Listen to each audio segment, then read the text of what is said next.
Good morning and welcome to the Hands-on Social Media Minute for the Ladies Meeting.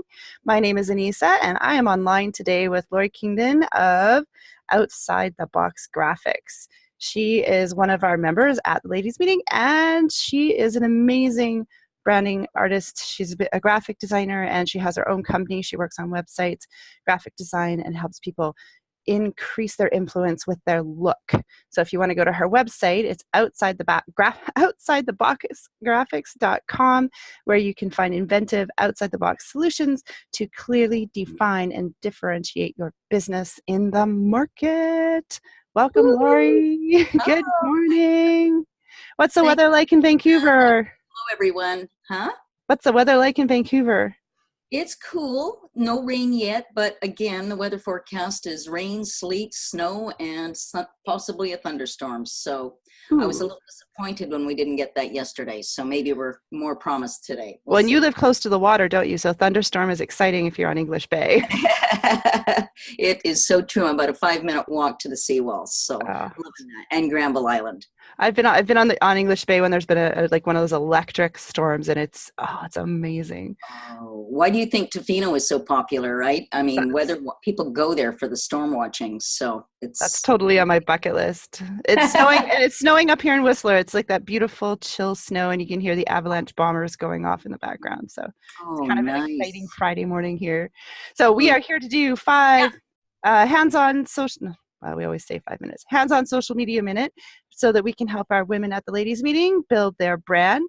So why don't you start off with number 1? Okay, let's start with number 1. I think number 1 is very important. It's all about brand presence, and it's all about planning good brand presence. Why? Well, this is how you show up in all your media, your print media, web media, and social media.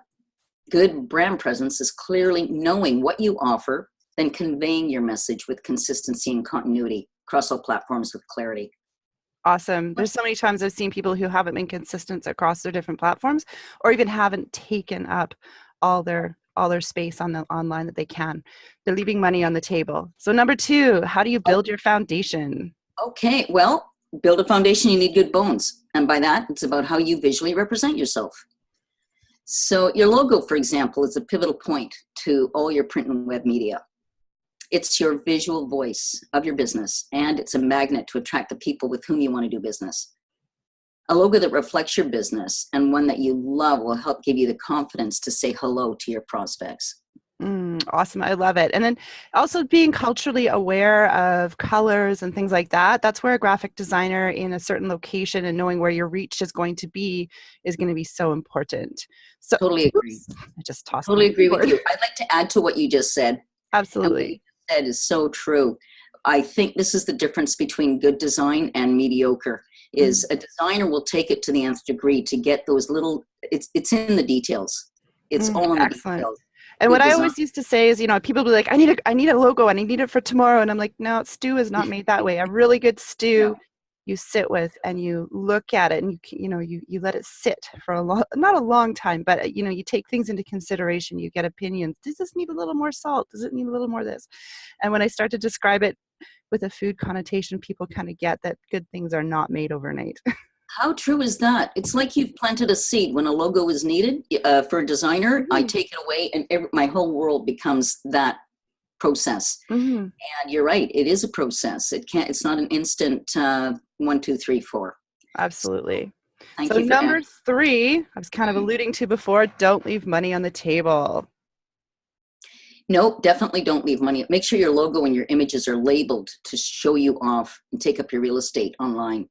Be easy to find. Yeah.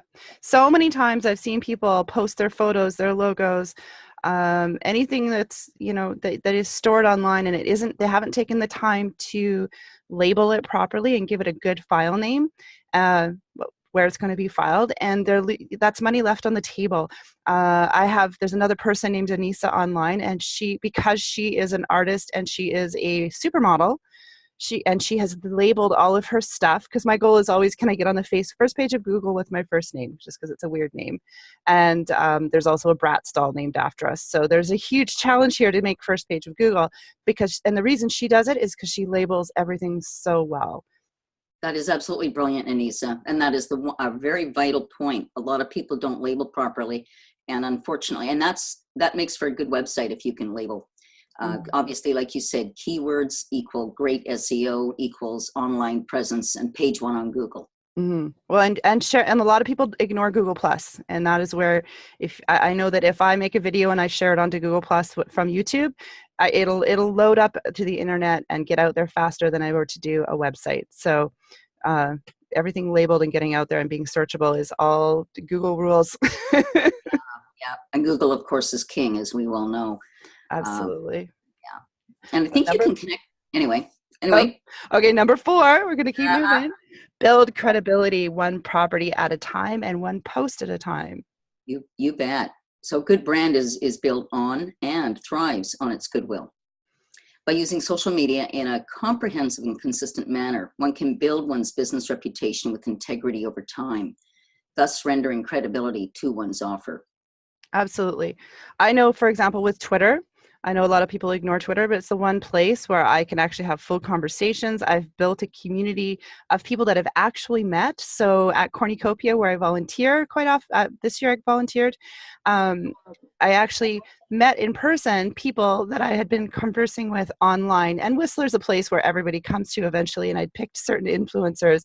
And so it was amazing to be like, hey, Dean, great to meet you in person, and know him from across the room. And it was amazing. And now we're building this, building this online relationship. We are the Whistler Twitterazzi, which is just kind of fun. And we're checking in because there's so many big events up here and he's part of a lot of them. So it's been a lot of fun to just build those relationships one person at a time. And if you're looking to build groups, one influencer at a time, because you have to still remember that social media is about being social. And unless you're Coke, and even then they found a way to be social, it's about building relationships. Thank you for that. I need to talk to you about setting up, like improving my Twitter campaign. Yeah, I do actually do corporate Twitter for a very large company. So I've been on a huge learning curve because of I am managed by a corporation, and we have this very set message. We have very set goals, and we have meetings once a month to make sure that that message is getting out, that we're staying on brand. So that's been really interesting, and that's been a huge learning curve for me versus working for smaller companies where it's more one-on-one, because we're now one on 40,000 people dropping in for the weekend, influencing them. So yeah, it's very interesting in this small space. So, and number 5, and I think Ta-da! this is not really cool because this is because how Lori and I know each other, because we've both been consistent over the long term. I think I've known you for at least 5 to 7 years, because that's when I started going to internet masterminds. I used to go once a month, or once a week. I'd go in on Monday nights from Abbotsford to Vancouver and challenge myself to learn about the internet and social media. And we were all doing the same thing. And we've all been consistent. And so we've been building our community. And those of us that have stuck with it, I see so many people having success because they've taken time to figure it out and not given up. And when you create a brand that you know you're going to do for the long term, you know you're going to build good relationships, not just because you want money from people, but because you want to build your brand and build your influence and share your passion for what you do. Yeah, exactly. So to add to that, you just want to look for amazing collaborators, people that you know and like and trust, who are like-minded, just like you, to help you fuel your passion for your business online and offline. Yes. And therein lies your key to success. Awesome. Well, thank you for doing these top 5 tips for hands-on social media. And I will see you at the ladies meeting on Tuesday, I hope, at the Sylvia Hotel. If you haven't been to the ladies meeting before, we are ladies, no guys allowed. And you can look us up on theladiesmeeting.com. You can find us on Facebook, the ladies meeting, and we're on Twitter at my ladies meeting, because it's just one letter too long to have the ladies meeting. And you can also search us on Eventbrite for our latest event. So we meet on the last Tuesday of every month, and we are supporting each other in success. So look forward to seeing you on Tuesday, Lori. Be there or be square. I'll be there. Awesome.